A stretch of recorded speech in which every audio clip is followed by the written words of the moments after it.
একদিন বাদশাহ হারুনুর রশিদ নগর ভ্রমণে বেরিয়েছেন। এক অন্ধ ফকির তার কাছে ভিক্ষা চাইল। তিনি ফকিরকে ভিক্ষা দিলেন।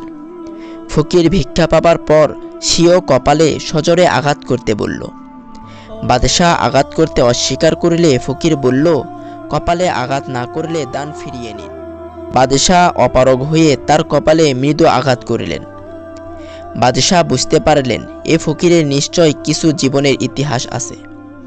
তাই তিনি দরবারে এসে ফকিরকে ডাকলেন এবং জিজ্ঞেস করলেন, তুমি ভিক্ষা পাবার পর কপালে আঘাত করতে বললে কেন? ফকির তখন তার জীবনের ঘটনা বলতে শুরু করল।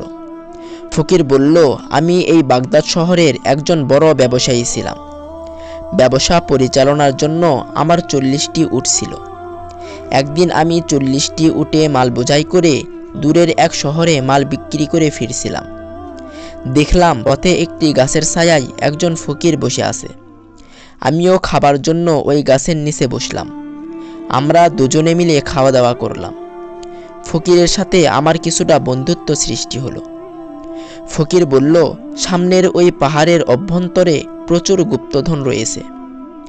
আমি ছাড়া আর কোনো ব্যক্তি এ সন্ধান জানে না। ফকিরের সাথে চুক্তি হলো যে সে 20টি উটে মাল বোঝাই করবে আর আমি 20টি উটে মাল বোঝাই করব।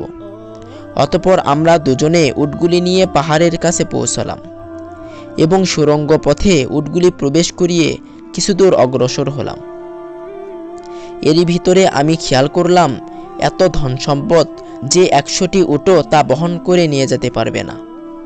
অতঃপর আমি 20টি উটে মাল বোঝাই করলাম। ফকিরও 20টি উটে মাল বোঝাই করল। হঠাৎ দেখলাম ফকির কৌটার মতো কি যেন একটা কুড়িয়ে নিল। আমরা বের হয়ে এলাম। পথ চলতে চলতে আমার মনে হতে লাগলো এই ভাগ ঠিক হয়নি।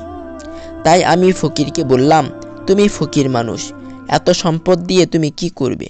আমাকে 10টি উট ফিরিয়ে দাও। ফকির তৎক্ষণাৎ 10টি উট দিয়ে দিল। একটু পরে আবার আমার মনে হতে লাগলো ফকিরের অর্থের কি প্রয়োজন। তাই পুনরায় তাকে বললাম, তুমি সংসার ত্যাগী ফকির, তোমার অর্থের কি দরকার? অবশিষ্ট 10টি উট আমাকে দিয়ে দাও। ফকির মোটেও আপত্তি করল না। আমি 40টি উট নিয়ে পথ চলতে লাগলাম। কিছু দূর অগ্রসর হয়ে আমার মনে সন্দেহ দেখা দিল।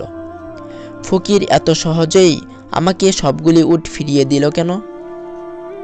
আমার মনে হলো ফকির যে কৌটাটা কুড়িয়ে পেয়েছে নিশ্চয়ই এর কিছু তাৎপর্য আছে। আমি ওই কৌটার বিষয় জানতে ফকিরের নিকট ফিরে আসলাম এবং এই বিষয়ে তাকে জিজ্ঞেস করলাম। ফকির বলল, এই কৌটায় এক প্রকার মলম রয়েছে, যা ডান চোখে লাগালে মাটির অভ্যন্তরে কোথায় কি সম্পদ লুকায়িত আছে তা স্পষ্ট দেখা যাবে। আবার বাম চোখে লাগালে সাথে সাথে 2 চোখ অন্ধ হয়ে যাবে। কোনো কিছুতেই তাকে আর ভালো করা যাবে না। পরীক্ষাস্বরূপ আমি ফকিরকে আমার ডান চোখে মলম লাগিয়ে দিতে বললাম। মলম লাগানোর পর মাটির অভ্যন্তরে লুকায়িত সম্পদ আমি স্পষ্ট দেখতে পেলাম। এখন আমার মনে হলো বাম চোখে মলম লাগালে ফল আরও ভালো হবে। তাই আমি আমার বাম চোখেও মলম লাগাতে বললাম। ফকির রাজি হচ্ছিল না, কিন্তু কেন যেন আমার জিদ চেপে গেল। আমার পীড়াপিড়িতে ফকির বাম চোখে মলম লাগিয়ে দিল। সাথে সাথে আমি 2 চোখেই দৃষ্টিশক্তি হারিয়ে ফেললাম। আমি অন্ধ হয়ে পথে বসে রইলাম। এদিকে ফকির আমার সব উট নিয়ে চলে গেল। এই বাগদাদেরই কতিপয় বণিক ওই পথে ফিরছিল।